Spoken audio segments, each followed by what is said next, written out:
memikirkan satu peraturan penting. Kenapa kau lakukan hari ini kalau kau bisa melakukannya besok? Bercanda, bercanda.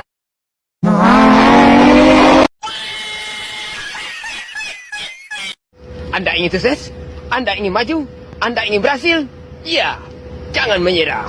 Tekun, giat, semangat. Oh, hai. Sudah kenal maka tak sayang, sudah kenal kok menghilang. Just kidding, forever, underpass, fly off. Oke, dah on nih.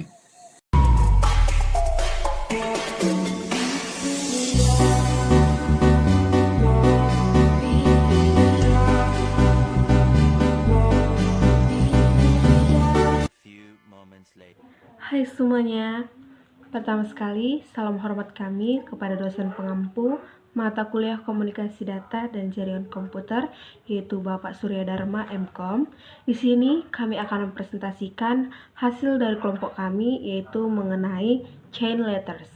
Baik, sebelumnya izinkan kami mempresentasikan hasil dari kelompok kami.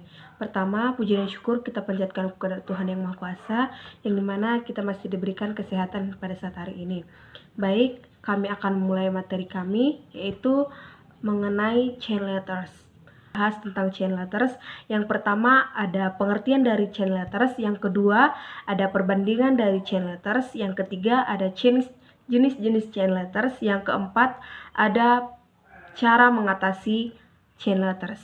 Baik, langsung ke materi. Apa itu chain letters? Chain letters atau surat rantai merupakan fenomena komunikasi yang telah ada sejak lama, baik dalam bentuk fisik maupun digital. Chain letters adalah pesan yang dikirimkan dari satu orang ke orang lain dengan permintaan atau agar penerima meneruskan pesan tersebut kepada orang lain. Biasanya, pesan ini berisi instruksi yang jelas mengenai jumlah orang yang harus dihubungi dan seringkali mencakup janji atau ancaman terkait dengan tindakan meneruskan atau tidak meneruskan pesan tersebut. Baik, yang kedua, perbandingan para peneliti tentang chain letters. Yang pertama ada aspek Soriano dan Doniano 2013 dengan peneliti Liben Noel dan Kleiber 2003. Yang kedua, metodologinya simulasi berbasis komputer dengan analisis jaringan komputer, analisis data dari mesin pencari online. Yang ketiga, pola penyebaran. Mirip dengan epidemik, dipengaruhi oleh kepercayaan sosial, pola kompleks tidak eksponensial. Yang keempat ada tingkat keberhasilan, keterlambatan pada keterlibatan dan kehadiran penerima, sebagian besar hanya diteruskan ke satu orang saja. Yang kelima, faktor individu, koneksi antar individu, berperan besar struktur penyebaran yang sempit dan panjang. Dari perbandingan yang ada, kita dapat melihat bahwa kedua penelitian memberikan wawasan berbeda mengenai penyebaran surat berantai. Soriano dan Donanio menekankan pentingnya faktor sosial dan kepercayaan dalam mempercepat penyebaran.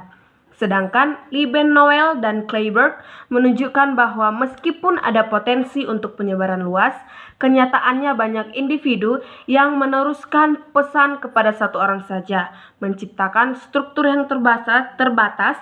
Penelitian kedua ini saling melengkapi dan memahami dinamika penyebaran informasi di era digital. Baik, selanjutnya jenis-jenis dari chain letters.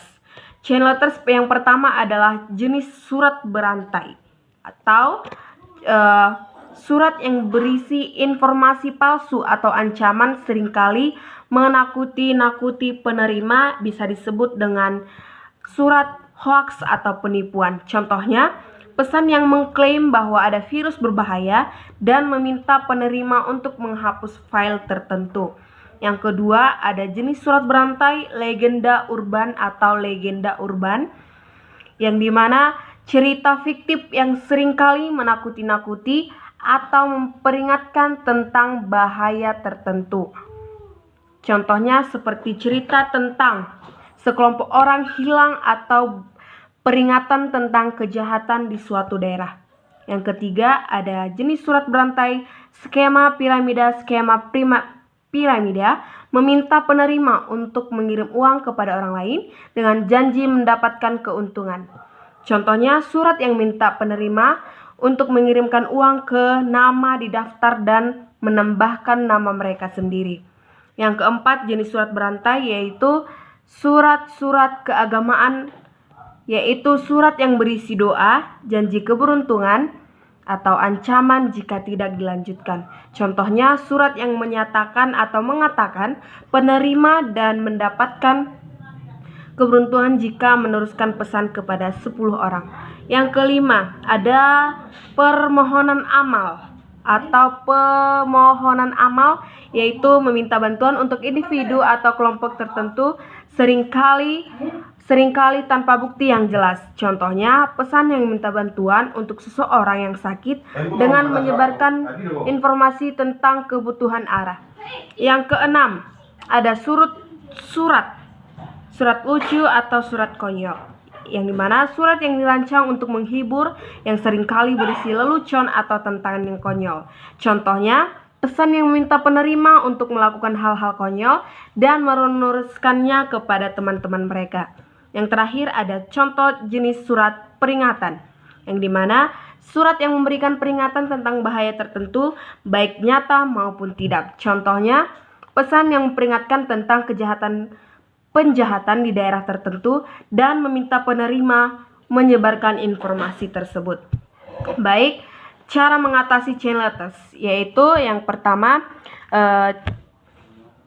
dapat memverifikasi kebenaran informasi, dapat jangan menerbitkan pesan, pendidikan diri dan orang lain, laporan ke platform terkait, dan gunakan pesan peringatan, simpan bukti, hentikan rantai dengan humor, yaitu dapat dideskripsikan untuk melakukan pengecekan fakta tertentu atau terhadap isi surat berantai sebelum melanjutkan atau mempercayainya. Hindari meneruskan surat berarti untuk menghentikan penyebaran informasi yang salah. Beritahu teman dan keluarga tentang berantai dan cara mengenalinya. Melaporkan surat berantai kepada penyedia layanan yang diterima melalui email atau media sosial. Kirimkan pesan peringatan kepada kontak bahwa Anda percaya atau tidak percaya pada surat berantai tersebut. Simpan bukti komunikasi jika surat berisi ancaman atau penipuan untuk laporan lebih lanjut. Dan gunakan pendekatan humor untuk menghentikan surat berita seperti membuat versi parodi dari pesan tersebut. Baik, di sini akan dilanjutkan oleh teman saya, yaitu Nadia. Kesimpulan dari chain letters yaitu surat berantai atau surat berantai merupakan fenomena komunikasi yang telah ada sejak lama, baik dalam bentuk fisik maupun digital. Surat berantai dapat bervariasi dalam bentuk dan tujuan, mulai dari penipuan hingga hiburan. Meskipun beberapa mungkin tampak tidak berbahaya, penting bagi penerima untuk memverifikasi kebenaran informasi sebelum meneruskannya ke orang lain. Menghadapi surat berantai memerlukan kesadaran dan tindakan proaktif. Baik, sekian presentasi dari kami, kurang lebihnya kami memohon maaf. Wabillahi taufiq wal hidayah. Wassalamualaikum warahmatullahi wabarakatuh. Terima kasih.